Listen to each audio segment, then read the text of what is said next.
Salam alaikum. So, picking colors for your Power BI dashboard can be tricky, right? You want it to look clean, professional, but also a bit eye-catching. So today I'm going to show you how to extract the colors from the logo that you want to design your dashboard based on it. So all you have to do just to go to this website, which is colors.co, and you can sign up with your Gmail account or whatever. So I'd like you to prepare your logo, then upload it to your dashboard in this platform. So I'm gonna show you how to do that. Just in seconds. Here you go. Loading. Okay, here we go. Start the generator.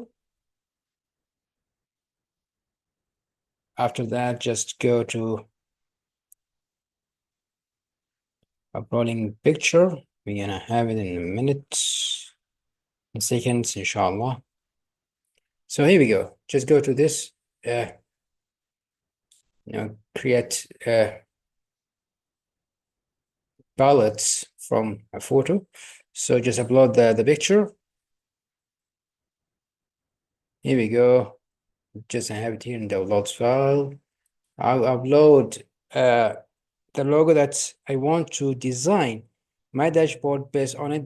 By the way, this is my logo, my personal logo. So I can add more colors if I want. You want to make it just think this enough. This enough. So just go to next. Okay, then quick view. After that, just I'd like you to copy the hex code, then go to your dashboard and use it just for more consistency. This is the idea. Thank you for watching. See you next time, inshallah.